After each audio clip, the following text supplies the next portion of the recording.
Harga emas dah naik ni. Takut kan nak mula tapi harga masih tinggi. Jadi saya nak tunjukkan tuan-tuan puan, kalau emas ni kita jangan tunggu harga yang murah, harga yang terbaik. Sebab kita tak tahu bila harga yang terbaik. Okey, kita perhatikan beli emas kena konsisten saja.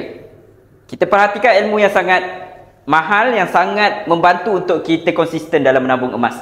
Okey, yang pertama, tuan-tuan puan konsisten beli emas. Contohlah 31 hari bulan 7. Kita konsisten sebulan.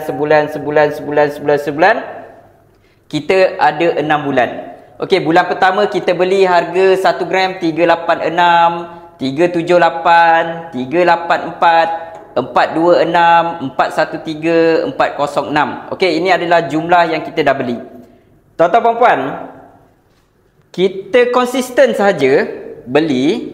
Kemudian contoh kita dah ada 6 gram.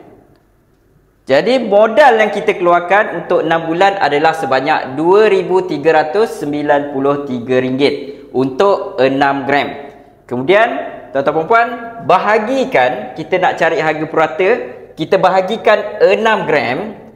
Jadi jumlah yang kita dapat untuk 1 gram hanyalah RM398.83 saja untuk harga 1 gram. Jadi sebab itulah emas ni jangan tunggu harga yang terbaik ataupun nak tunggu harga murah. Sebab harga emas ni boleh dikatakan kita pandang harga emas ni sentiasa mahal. Walaupun harga turun RM5, harga turun RM10, kita tetap pandang harga emas ini mahal. Jadi konsisten saja, fokus untuk tambah gram lagi dan lagi. Okey, insya-Allah bila kita konsisten, kita akan dapat harga yang lebih murah, harga per gram, dan kita tak tahu bilakah harga yang termurah yang pernah kita dapat ataupun harga gram emas yang manakah yang paling murah yang boleh kita dapat. Jadi bila kita konsisten,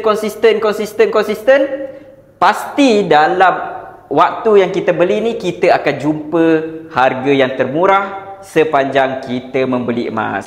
Jadi tuan-tuan puan, jangan takut mulakan simpanan emas. Mulakan sekarang, ada bajet, kita mulakan hari ini. Kalau tak ada bajet, jangan risau, di Public Gold kita boleh bermula dengan hanya serendah RM100 saja. Jom kita simpan emas, boleh tekan link di bio.